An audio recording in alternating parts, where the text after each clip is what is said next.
roteiro cronológico da não linearidade.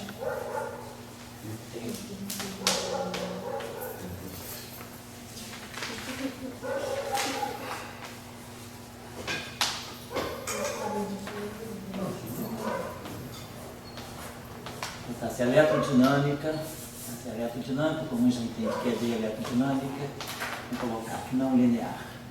Então, vou botar os papers seminais.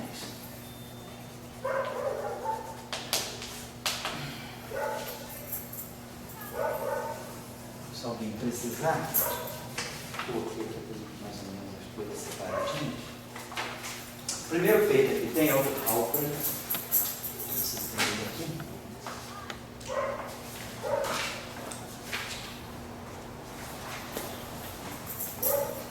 Esse aqui. Nossa, ele tem que voltar.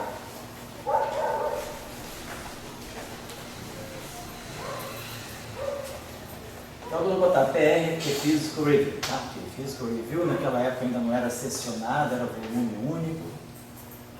1933.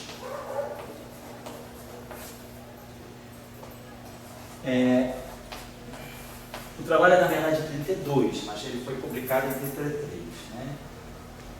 Tá certo. Depois, pela ordem cronológica, O nome dele que era Oswaldinho? o Halper. Não, primeiro. Não, o O, pois é, o O não me lembro. Não era? O Odivan. Em alemão, sei lá o que é. O que o nome começa na Otto. Eu acho que é Otto. Otto Halper, né? Depois desse Halper aí, tem aqui.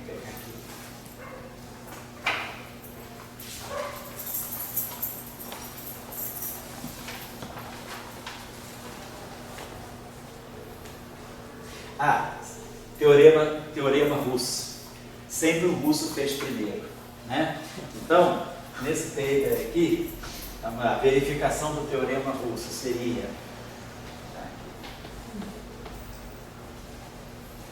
Sempre o russo que fez primeiro que um ocidental. Vamos lá. Vamos ver. O teorema russo estabelece que esse senhor aqui, Sergei Vavilov, já avançou a questão da não linearidade, aqui. Ele estava ligado a estudar coisa de birrefringência no Journal.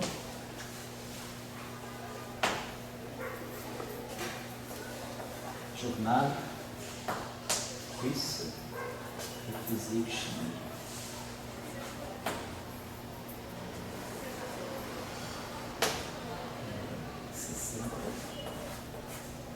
Ano 28.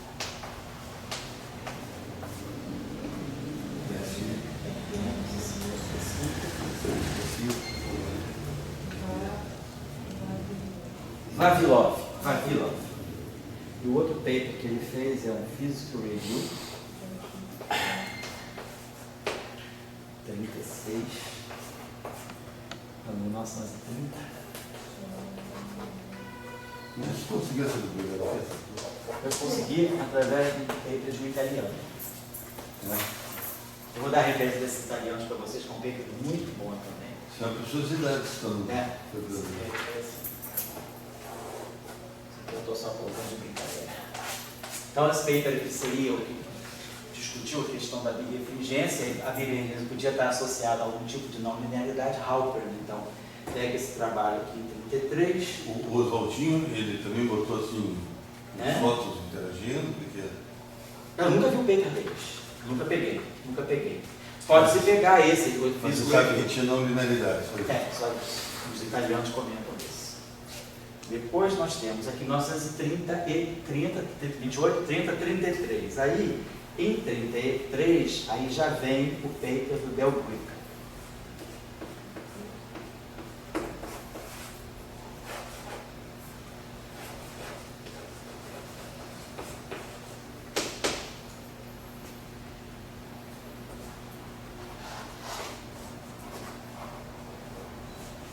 Usar Schiff, refusei. Eu acredito que ele esteja traduzido. 34.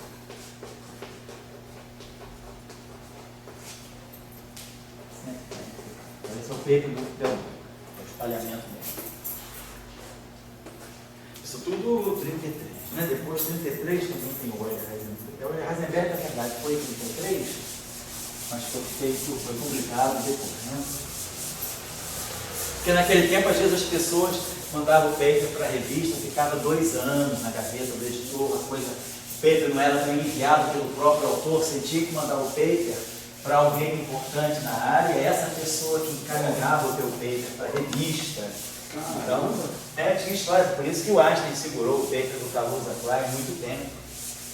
E, na verdade, sacaneou os dois. A pessoa botava o paper na gaveta e às vezes eu esqueci ou então boicotava mesmo. Né? Deixa eu ver esse aqui. Opa, tem esse paper aqui. Do Heisenberg e do Euler. Esse paper do Heisenberg e do Euler eu tenho dar em alemão, mas eu já passei para vocês essa tradução aqui em inglês. O Euler Heisenberg. Na verdade, o paper está colocado em ordem de importância. Primeiro o professor Heisenberg e depois o Euler. É o estudante dele.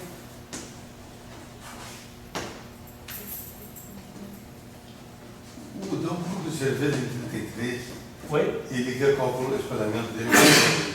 Estou usando mecânica quântica. Esse paper aqui, é o Euler Heisenberg, o título dele é Consequences.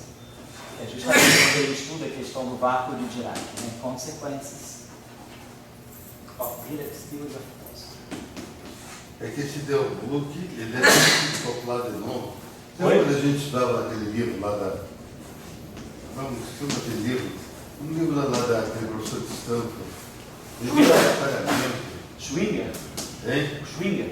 O livro do Schwinger, não, do Schlepper. Livro do Schlepper. Não. Era um livro... Não, mas foi que era comum aquele livro. Teoria de espalhamento? Newton, não. Eram 2 pessoas. Uma de Stanford, e tinha um espalhamento. E daí tinha um espalhamento de Del Brook. Né? Mas eu acho que é QG. Aham.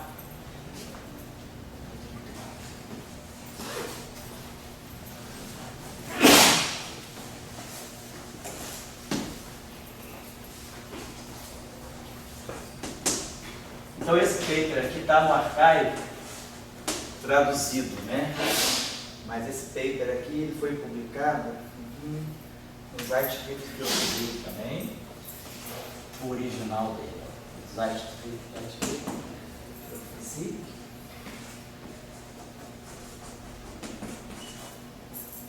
É 98.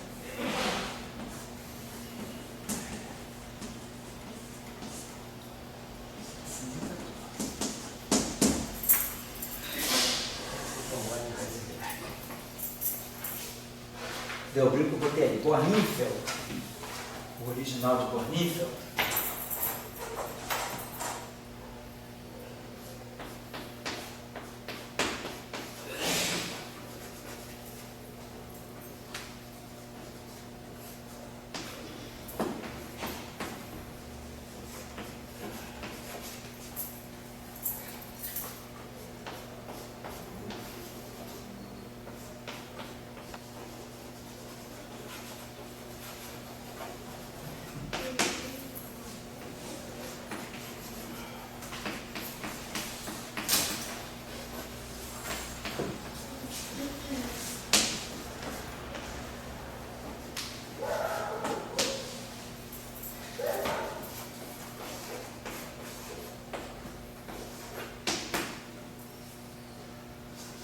Esse PRS aqui não é Physical Review, não é Proceedings da Royal Society. Tá? Naquela época o pessoal publicava lá. Os trabalhos do Dirac quase todos eram Proceedings of Royal Society de Londres ou de Cambridge, né?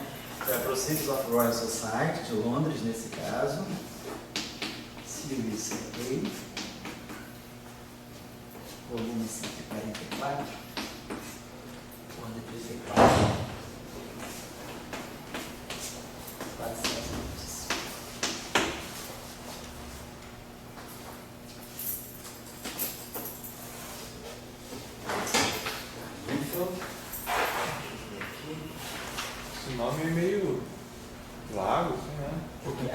nome, pois é, o nome parece até título de livro, né? Sim. Apesar que não é um artigo, que é um livro, né? Os fundamentos da nova teoria de campo, né?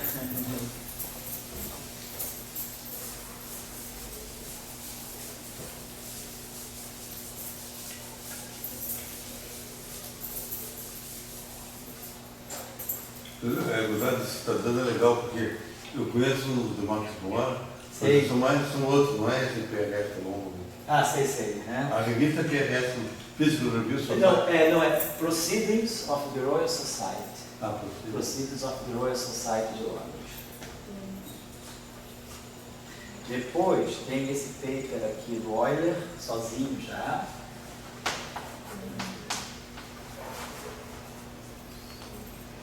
Tem um Annals of Physics.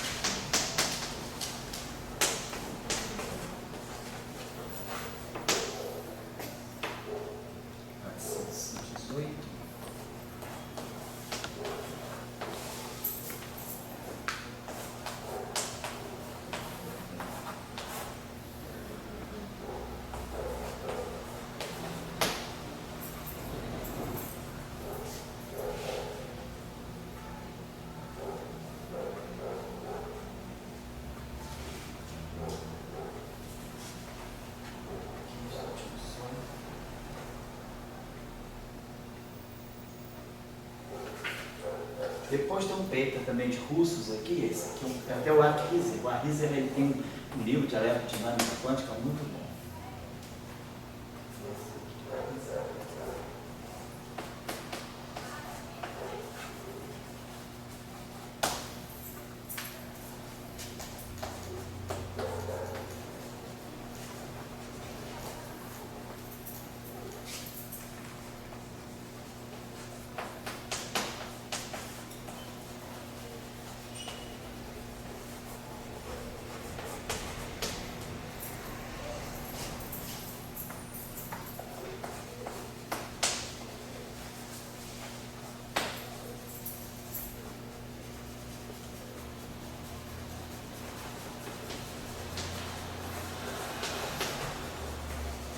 Ali é Paul Papa mesmo.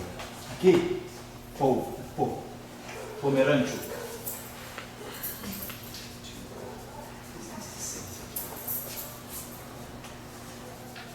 Então esse paper aqui também fala já da interação fóton-fóton, da não linearidade fóton-fóton a altas energias. Depois é que eu acho que tem salto maior, deixa eu ver aqui. Ele já vai para a década de 50. É isso. O olho está aqui. Ah, peraí. O Landau ele usou alguma lagrangiana especial? Oi? O Landau? É. Não, também usaram mecânica quântica. Aqui não é Annals of Physics, não, tá? É Annalen der Physik. Essa revista também está boa hoje em dia ainda, está com parâmetro de impacto bem razoável, bem bom.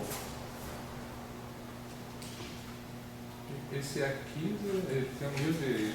QD, excelente, cara. São dois autores, Akizer e Beretetsky. Ele tem aqui na biblioteca no CBTF, é muito bom, muito bom.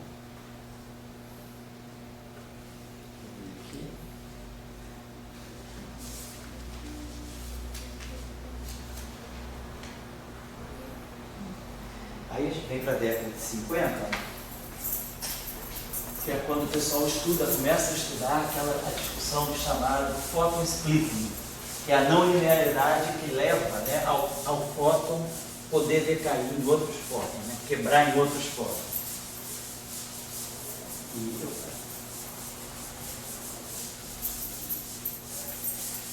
Esses trabalhos aqui, que é o trabalho, eu acho que esse trabalho de Karpus e Neumann.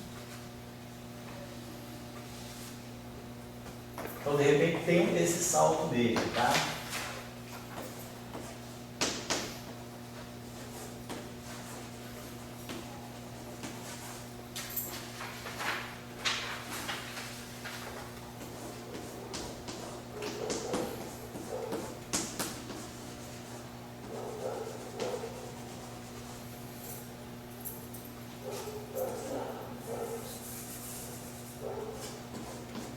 aqui é PR puro, não é? PR é Physical Review. Esse aqui é Physical Review 80.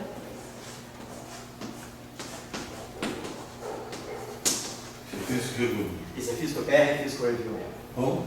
PR é Physical Review. Quando é PRS é que é Proceedings da Royal Society.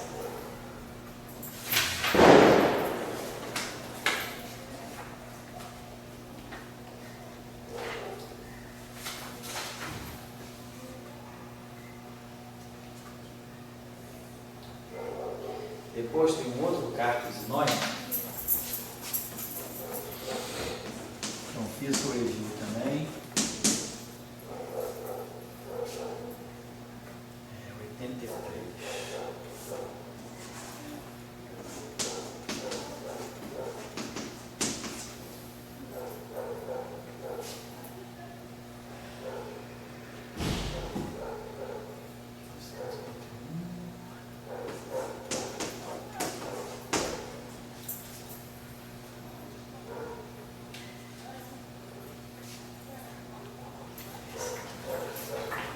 E o que era o caimento de foto? Oi? O que é foto? Esse aqui O que é? é medição de não linearidade, também no recaimento de foto. Que ele usava o laranjano? Esse aqui já usava o laranjano. A partir de Cartus Neumann, que aí a QED já estava estabelecida, ele já colocava, fazendo uma espécie de QED com o termo de Born, com o termo de olha a realidade.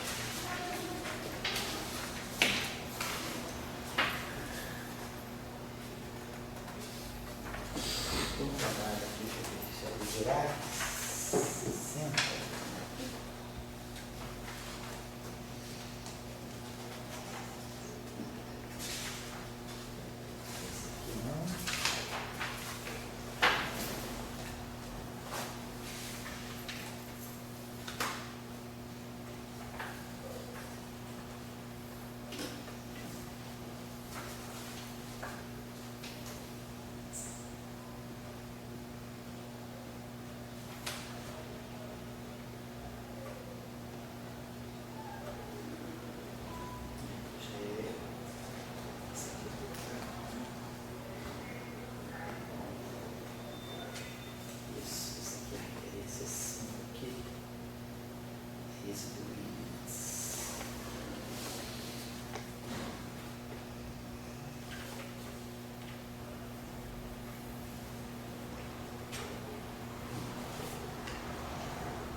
Estou pulando alguns porque eu estou colocando os papers mais decisivos, tá?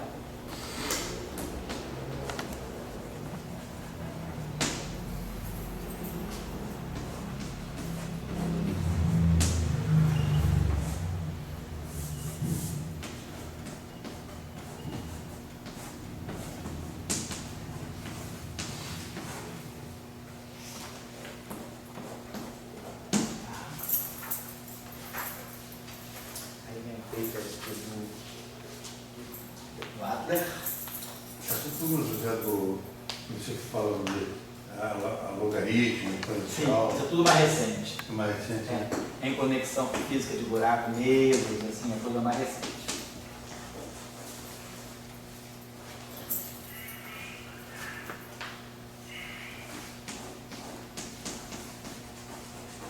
Esse aqui é Annals of Physics, né? Para vocês não confundirem. O outro é Annalen der Physik, esse aqui é Annals of Physics, tá?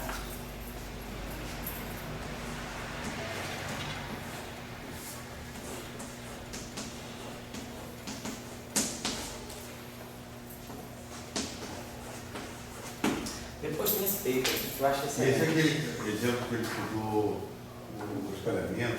Esse aí é do Adler, Foto. esse aqui é o photo splitting.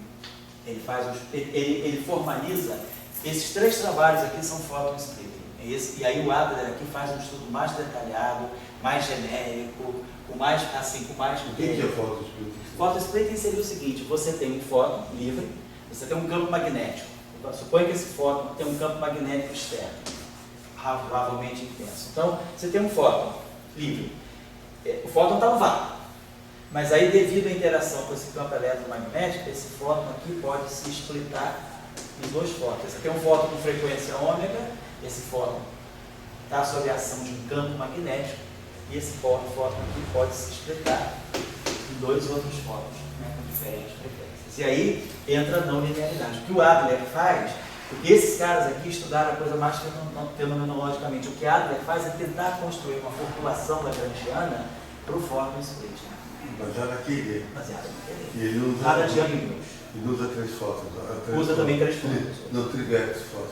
Você tem trivértice? Tem trivértice também. Mas ele tem quer dizer, ele tem um trivértice, mas ele tem campo lá extra, ele não tem só o fóton, tem campo escalar também lá, que ele acopla com o gradiente desse escalar. Mas ele tem um trivértice. Obtém. Esse trabalho aqui é bem interessante. Esse trabalho que formaliza toda essa linha aqui. Depois tem esse trabalho aqui desse italiano que eu acho excelente também. Basicamente foi a tese de doutorado que ele adiantou para o estudante dele, da Universidade de Roma. Esse trabalho aqui é muito bom. Que é um trabalho, até posso colocar o título aqui, porque ele faz um sumário muito bom. Assim, basicamente, em 71, ele faz um sumário assim, de praticamente 35 anos de trabalho na área. Esse trabalho aqui, vamos dizer assim, é um excelente trabalho de revisão.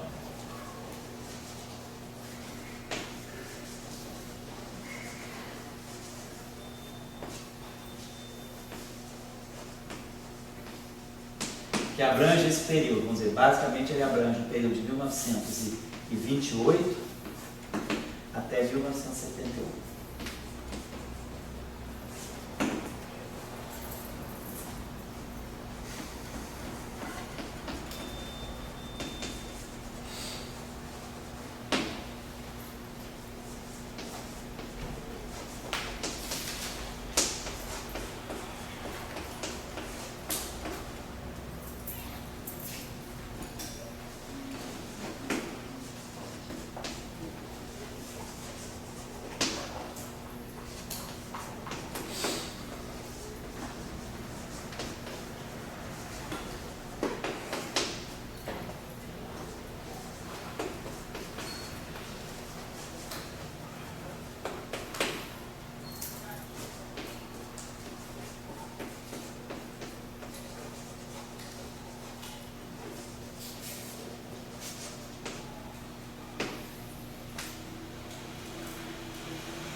É excelente. Quer dizer, se eu quisesse se poupar um pouquinho de ler tudo isso, pegando esse trabalho aqui, você faz a varredura. Vamos dizer, é o estado da arte, né? Basicamente, é o estado da arte em 1971.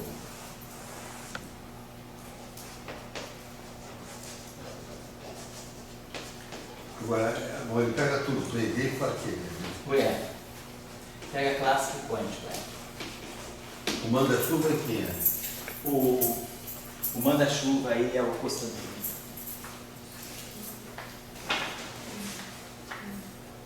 Deixa eu ver o que mais aqui. Esse é.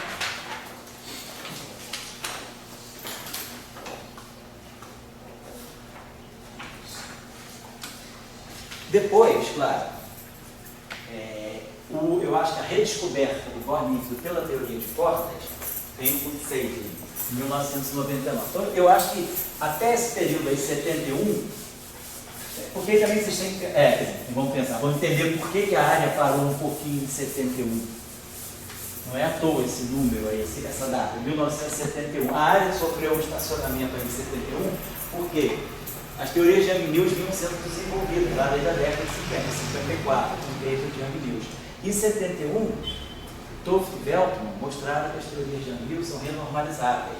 Ficou clara a renormalizabilidade e a unitariedade. Então, a partir de 71, a data de 71 ela marca um período forte, né, de estabelecimento mesmo das teorias de Young-Mills como a grande maneira de se lidar com as interações fundamentais. Porque mesmo com o trabalho de Salan-Lash Weinberg de 68, ainda, quando eles fizeram o trabalho deles, ainda estava em aberto que a teoria que eles tinham, a teoria eletrofraca de Salange e Schleiber fosse realmente uma teoria unitária e renormalizada. Mas aí em 71, com os trabalhos de Toft e Veltman, com os trabalhos lá dos franceses, Brezans, Justin, com o trabalho lá de Salange, Tracidi, ficou claro que Young Mills, em Young Mills é renormalizado, mesmo com quebra espontânea de simetria, e é unitário também. E aí, como a não linearidade ficou bem clara dentro de Young Mills, abandonou-se um pouco a discussão da não linearidade do eletromagnetismo, até porque as pessoas aí começaram a se debruçar. Em 72 saiu o QCD. Então, tinha a teoria eletrofraca. Em 72 sai a QCD. Em 73 começa uma era nova na quantum gravity, baseada justamente nas teorias de Young Mills. Aí chega a 74, entra a supersimetria, 76 supergravidade, e aí a coisa foi caminhando. Acaba que essa discussão da não linearidade ela foi ficando meio para trás também, até porque os experimentos ainda estavam muito longe da teoria. Com a década agora, mais recente, né, a gente com as medidas de precisão, os grandes aceleradores, a questão da não linearidade está voltando, mas até a chamada também pela astrofísica.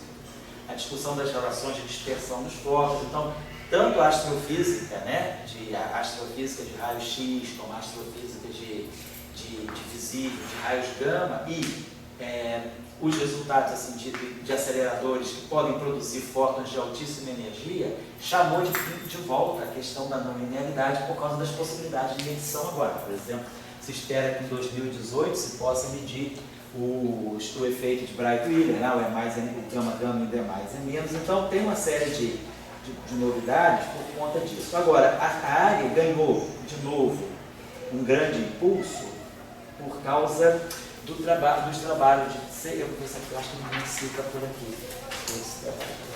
Mas a referência é fácil de vocês acharem. Quer dizer, o revival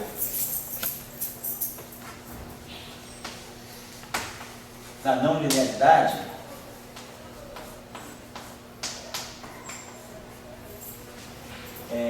deve-se à redescoberta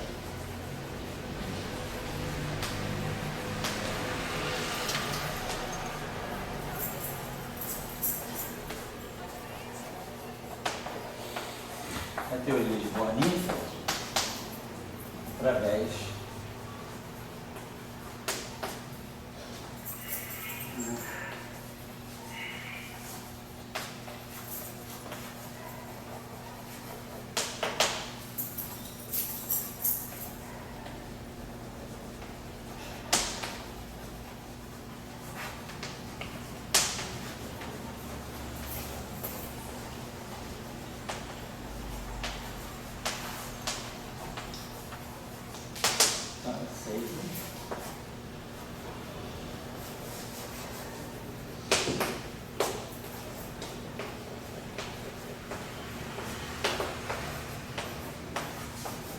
uma série de trabalhos desse Seidlin entre 1999 e 2000, que aí é quando Born-Infeld ressurge dentro de um cenário completamente inesperado, que era a teoria de cordas.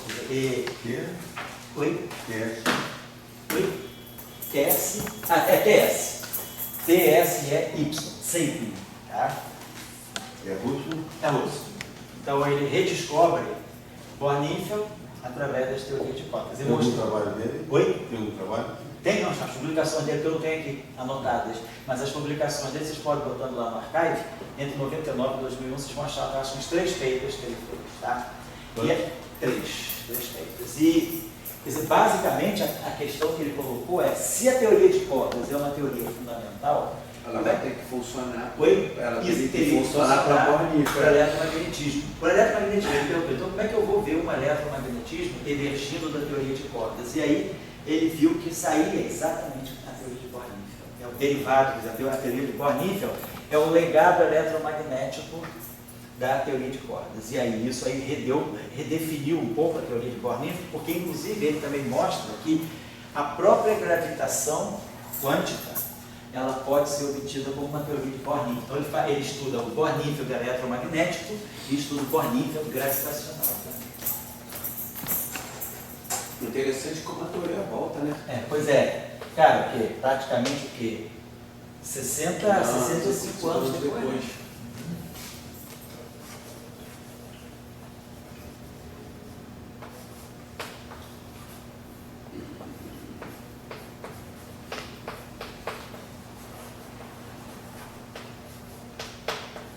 sabor líquido gravitacional. Então isso aí foi, eu diria assim, se o cara quer fazer uma roda mais ou menos, esses logaritmos, por exemplo, salta a cosseno, tem algum... tem as referências, eu posso trazer na próxima aula. Ele cobra aí quebrado. Logaritmo, essas são coisas mais recentes, são coisas agora de 4, 5 anos. Você está dando uma coisa muito boa, sabe? Eu estou dando uma coisa antiga. Não, mas eu digo assim, você vai na literatura, tem um monte. Também o problema é das chaves, né?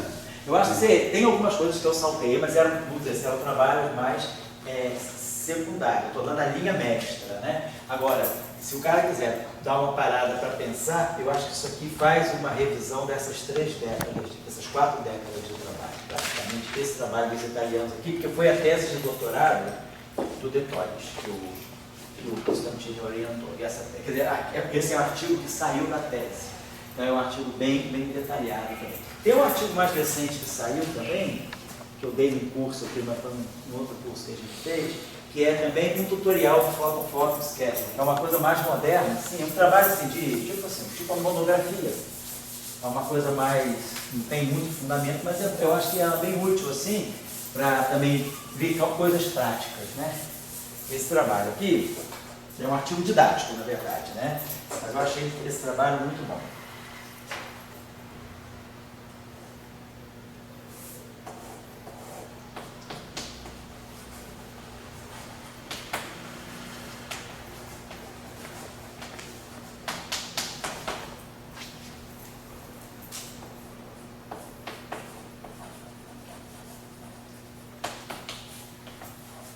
Eu acho que porque você anda trabalhando, Dora, esse trabalho aqui pode ser bastante útil.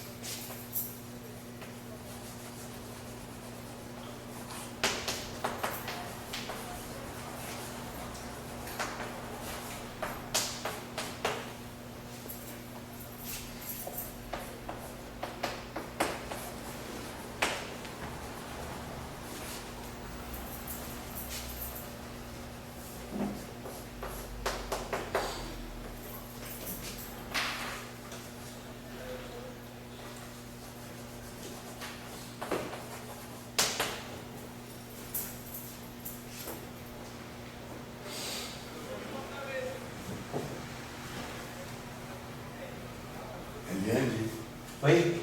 Yang. Ele está publicado no Canadian Journal of Physics.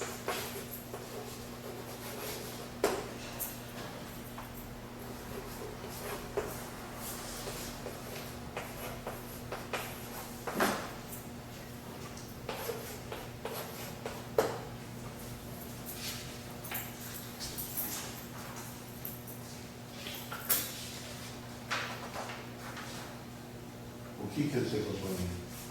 Ele vê aplicações do espalhamento fóton-fóton, por exemplo, na radiação cósmica de fundo.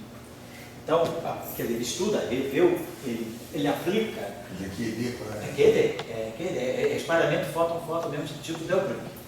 É o espalhamento de Delbrück, e ele aplica isso ao estudo, aplica isso para radiação cósmica de fundo. É bem interessante esse trabalho aqui. E ele faz assim, ele usa regulação dimensional também para calcular o processo, calcula a seção. É um artigo bem didático, deve ter sido extraído de alguma dissertação ou de alguma tese de um desses dois, eu não conheço nenhum dos dois assim muito, mas o artigo é muito bom, um artigo assim, bem direcionado, é um artigo assim, mesmo de curso. Tá?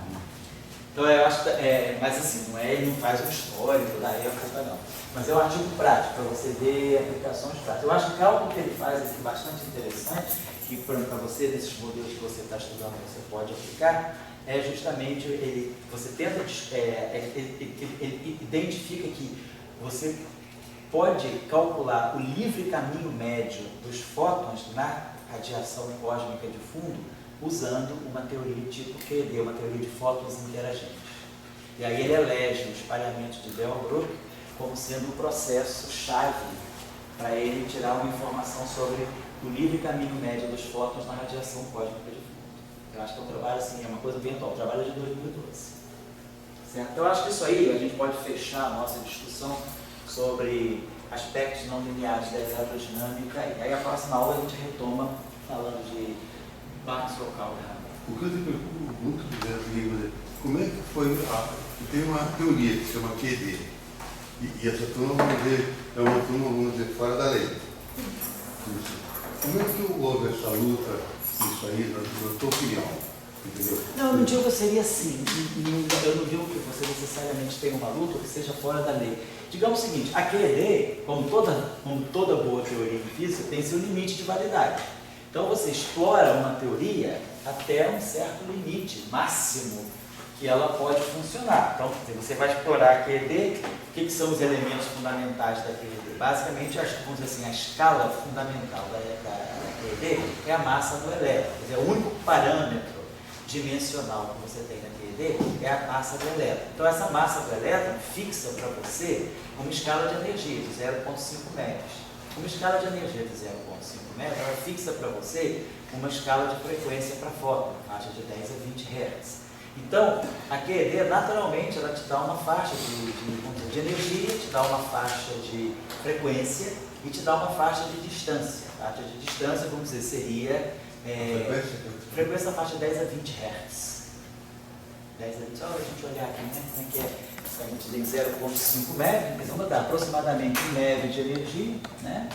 A energia é HI, a constante Planck é 10 a menos 34 Joule segundo, 10 a menos 15 elétrons volt segundo, 10 a menos 21. 10 a menos 21 MeVs segundo. Aí se você multiplicar por uma frequência, vamos dizer assim, de 10 a 22 MeV, então é 10 a 22 MeV. Opa, 10 a 22 Hz. Então, basicamente, se você tiver um fóton com 10 a 22 Hz, você está falando de uma energia na faixa de 1 MeV. Então, é a escala natural.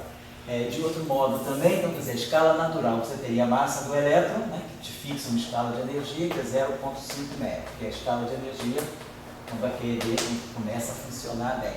Você tem uma escala de frequência aí, na faixa de 10 a 22 Hz. E você tem uma escala de distância, seria, né, o comprimento de onda de Compton, né, vamos dizer, o comprimento de onda de Compton do elétron, né, que, vamos dizer, tem 197 MeVs. Vezes Φ é aproximadamente 1. Então, vamos dizer que 197 MeVs, 200 MeVs, basicamente, né? 1 sobre 1 Fm. Então, a gente está falando, quer dizer, eu vou...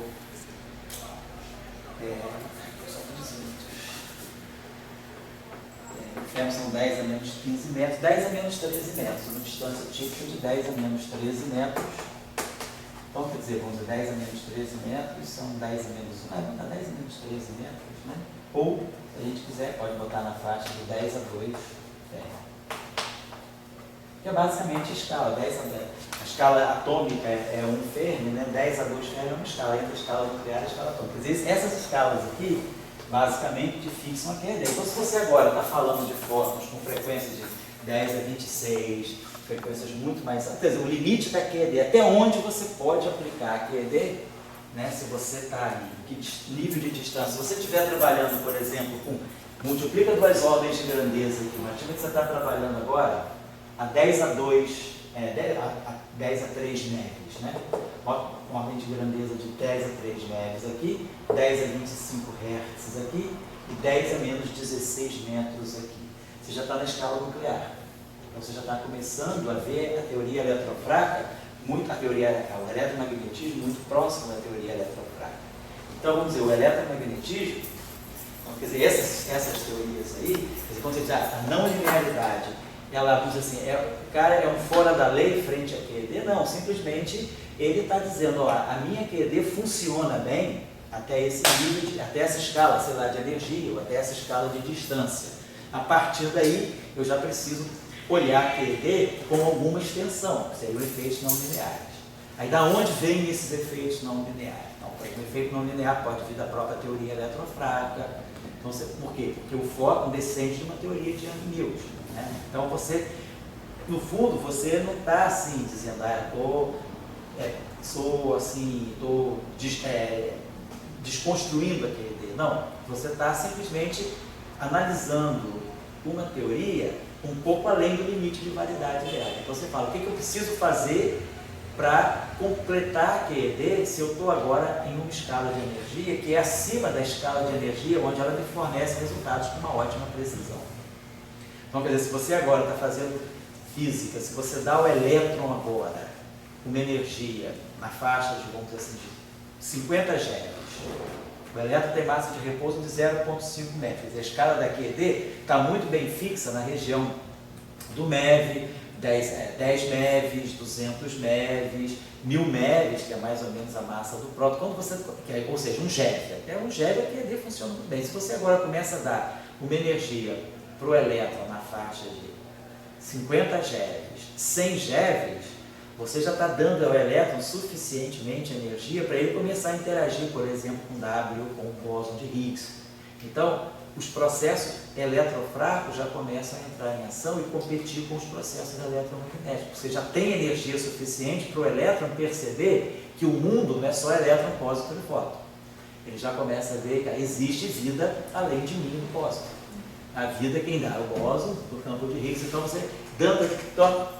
Então, à medida que você vai aumentando a energia, você simplesmente está dando a chance ao elétron dele começar a interagir com um mundo que vai além daquele. Mas quer dizer, não está negando aquele. Só o seguinte, nessas situações que você está falando, você colocaria a não linearidade antes da eletrofraca, entre um MeV e 100 GeV, você já teria não linearidade. A eletrofraca seria depois de 100 GeV. A pergunta é ótima, mas eu não colocaria a não linearidade como uma escala intermediária entre o eletromagnetismo e a eletrofraca. Eu acho que a não linearidade ela é um efeito muito mais fraco. Então, você precisa, você está numa escala de energia muito mais, você vai ter, quer dizer, o problema é um pouquinho mais complexo no sentido de que você precisa de fótons de energias muito mais altas ou campos com intensidade muito mais alta. Como a gente falou, aqueles campos de Schwinger, lá na faixa do 10 a 8, 10, ou 10 a 9, 10, o campo de elétron 10 a 17 newtons por coulomb.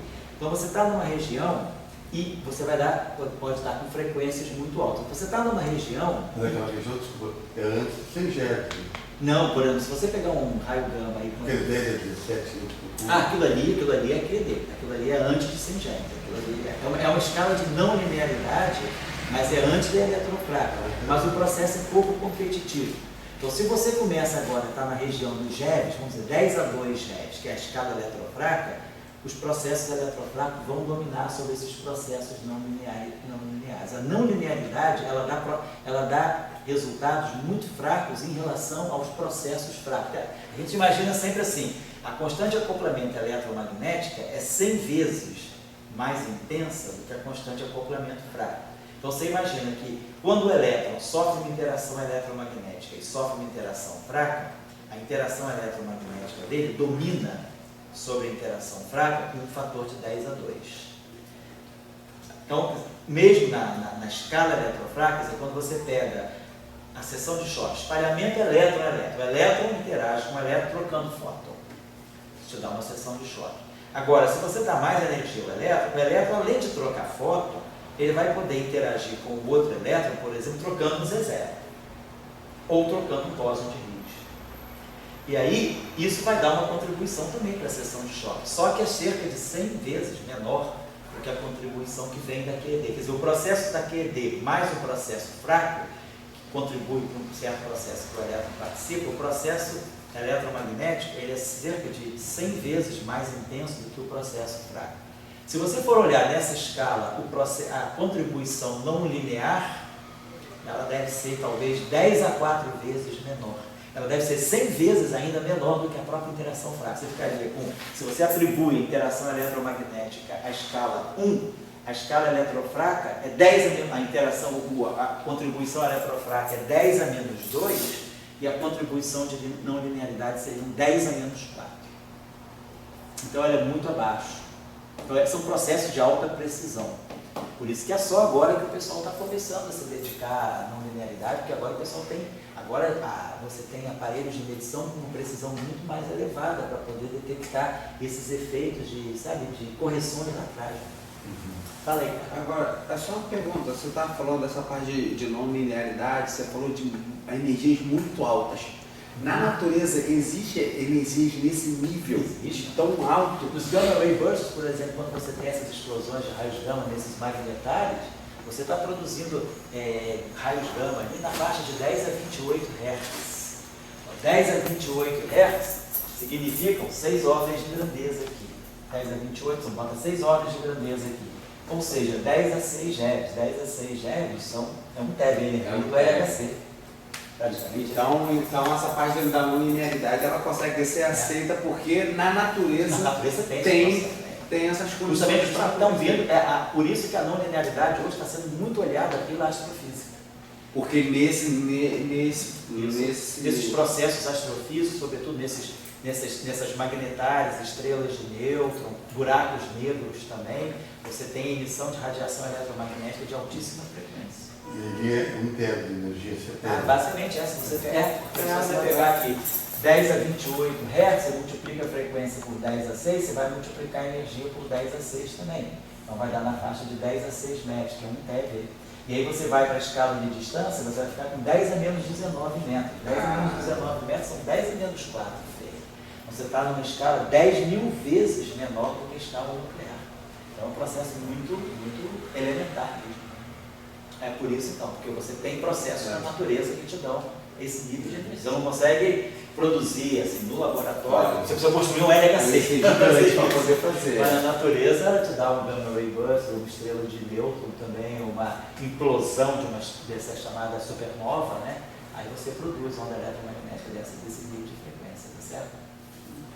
Aí eu acho, Dória, que essa questão do photon splitting, por exemplo, esse trabalho que eu mandei para você no domingo, PLL, que saiu do efeito quântico do fóton, né? Essa descrição do fóton interagir com um campo eletromagnético e assim, com um campo magnético e, digamos, os níveis de energia se organizarem segundo os níveis de Landau. Isso aí, eu olhei o paper, eles não falam nada, mas eu acredito, né? Estou pensando estou até falando, tem uma pessoa que o rapaz não veio hoje, é o Luiz, quem é que não? Foi ele não. Não, é o Guilherme, que foi embora agora, o Guilherme aí, né? O Guilherme, ele está pensando em olhar, eu queria justamente ver com ele a possibilidade de relacionar esse trabalho aqui do photon splitting com esse trabalho do efeito Hall, que eu acho que pode ter uma relação entre essas coisas, do efeito Hall do fóton.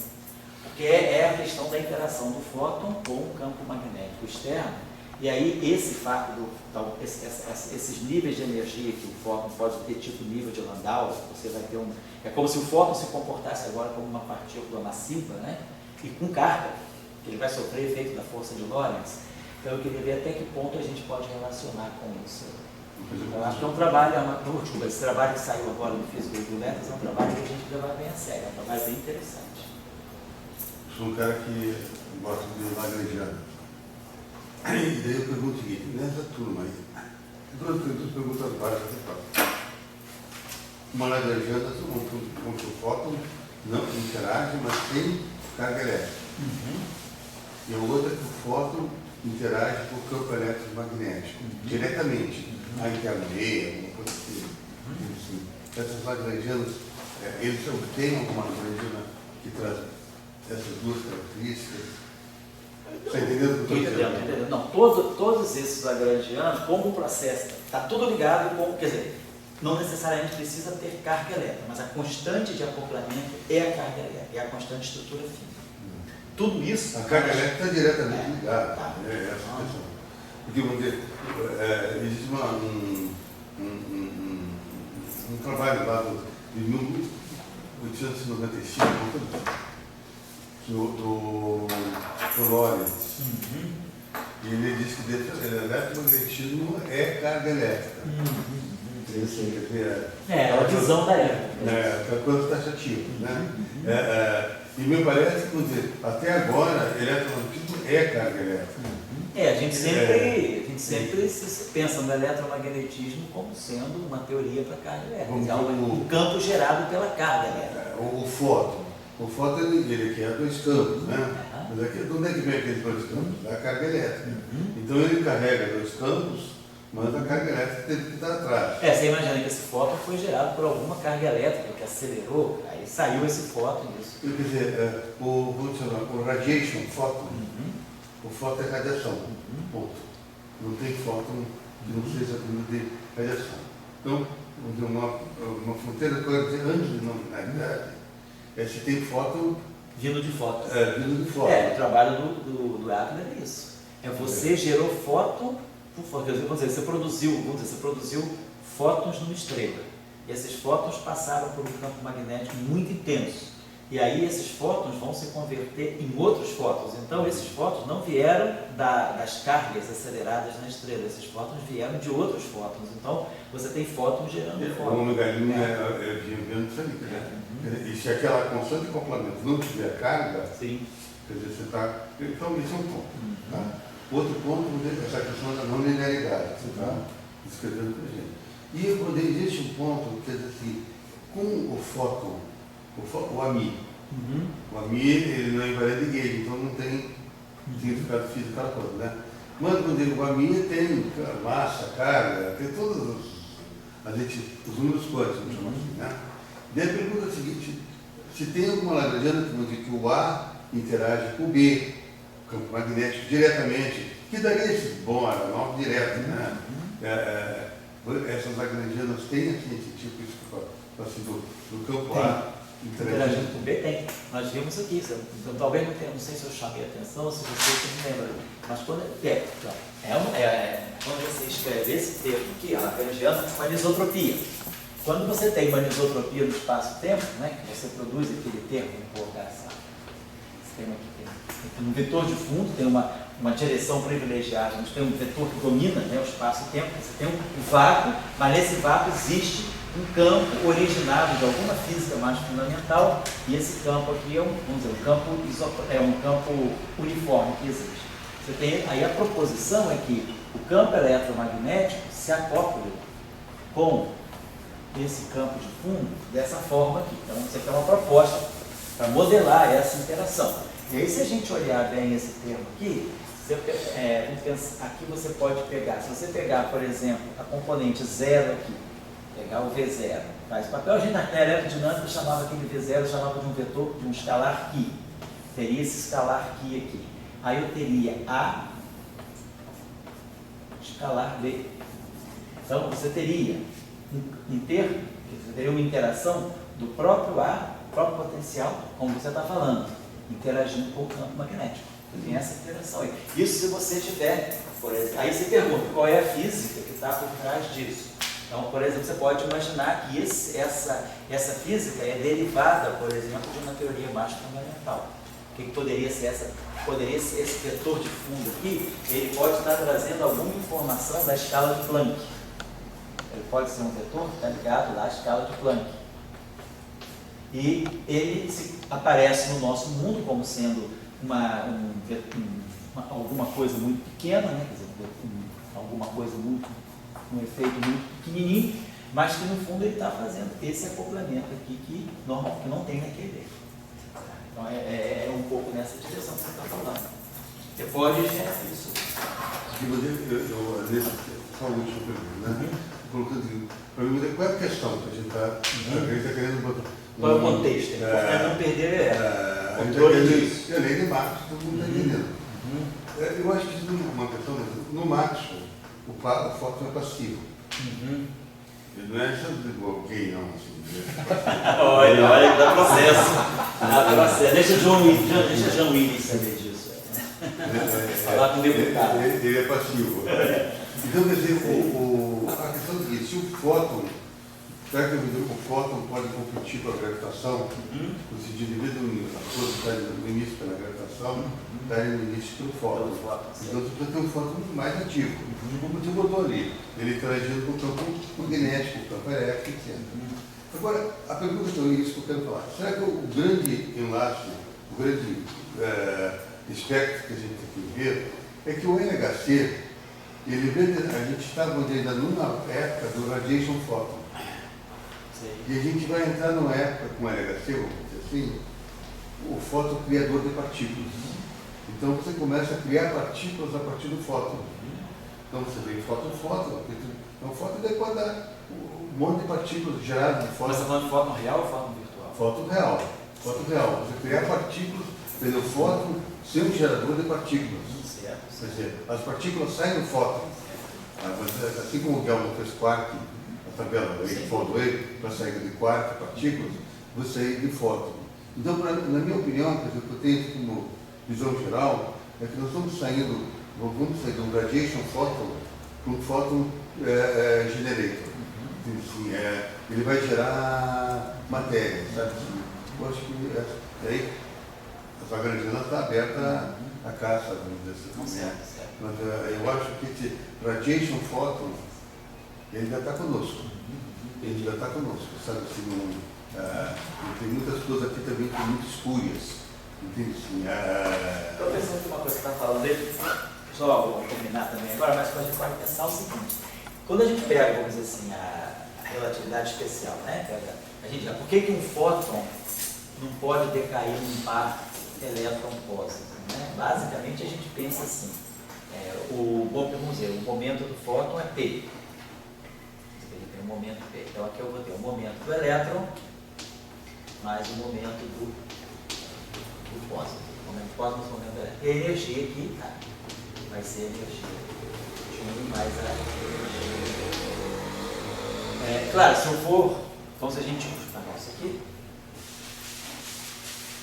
então se a gente pega essa equação aqui, né, vamos dizer assim, eleva isso aqui ao, vamos dizer assim, seria o ideal seria fazer isso aqui, a gente eleva essa equação ao quadrado, então P2C2, né, P2C2 vai ser P mais ao quadrado C2 mais P menos ao quadrado C2 mais 2 vezes P mais escalar P menos C2.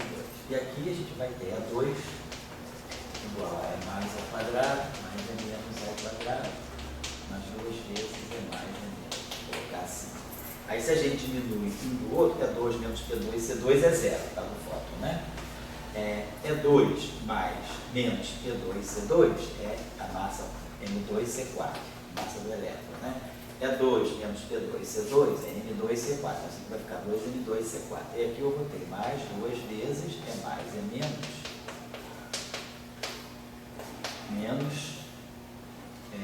P mais escalar P menos C2. E aí você sabe que E mais é a raiz quadrada de P2C2 mais M2C4.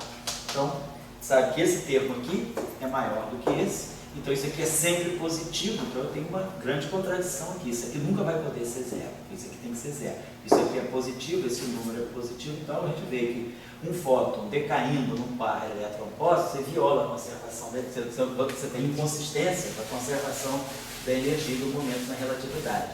Mas isso porque a relação de dispersão do fóton E2, você está imaginando que esse fóton é um fóton físico mesmo, E2, você está dizendo, a relação de dispersão é essa para o fóton, E2 igual a P2C2. Mas se agora você tiver no meio como esse aí, você tem uma relação, nós estudamos a relação de dispersão que sai para essa eletrodinâmica, que era aquela relação K4, na verdade era P4, P4, P, botar em termos quadridimensionais. P2, né? Estou pensando isso aqui no sentido de Minkowski. P2 mais V2, P2 menos V escalar P ao quadrado igual a zero. A relação de dispersão agora é essa. Não é mais E2 igual a P2, C2. Se você abrir isso aqui, então isso aqui é E2 menos P2, C2 ao quadrado mais Q2 menos P de vetor V2, E2, opa, P2 menos P2, C2, e aqui menos Q vezes E menos V escalar P ao quadrado igual a zero. Então essa aqui é a nossa relação de dispersão. Então agora, questão, tarefa, quem quiser fazer. Reestudar esse decaimento aqui, mas com essa relação de dispersão agora. Ver se você, um fóton se propagando nesse meio, dependendo da frequência dele, ver se ele não pode produzir um par elétron fóton. Eu digo que sim. Isso foi adiante do que eu pensava. Eu estava pensando com 2 fótons. Né? E não, você pode fazer mas mesmo que isso aí é extraordinário. É. É extraordinário. Então, talvez, eu acho que o momento que a gente está vivendo, isso assim, deixar claro, é a passagem do fóton para a gente, para esse fóton que gera partícula. Sim. Entendeu? Como você vai ter fóton a nível de teste, você vai poder gerar partículas. Esse próprio que aparece, esse bóson aí, esse bóson que está para aparecer, 146, né? Esse bóson que estão no BIM, esse dumper do LHC, 750 GeV. Pode vir em fóton. Pode ser fótons ao Porque, eu penso com o LHC, eu sempre penso assim, o LHC é próton, batendo em próton. Uma próton batendo em próton significa fóton e carga gerando partículas. Entendi. Vou botar aqui, quem quiser fazer essa tarefa, seria estudar o decaimento gama. Claro que esse decaimento é proibido naquele Deus, né? O decaimento gama é mais e menos, e o espalhamento cômpito. O espalhamento cômpito, o que é? Tem uma carga parada, tem um objeto aqui, tem uma partícula massiva aqui, né? Vem o fóton, e aí o fóton espalha, né? Tem o espalhamento desse fóton para cá, a partícula sai para cá. E aí a gente tem, por exemplo, o ângulo de ejeção do fóton, né? Refazer o espalhamento cômpito, né? Estudar o decaimento gama e o espalhamento cômpito com a nova relação. Vou escrever RD, relação de dispersão do fóton.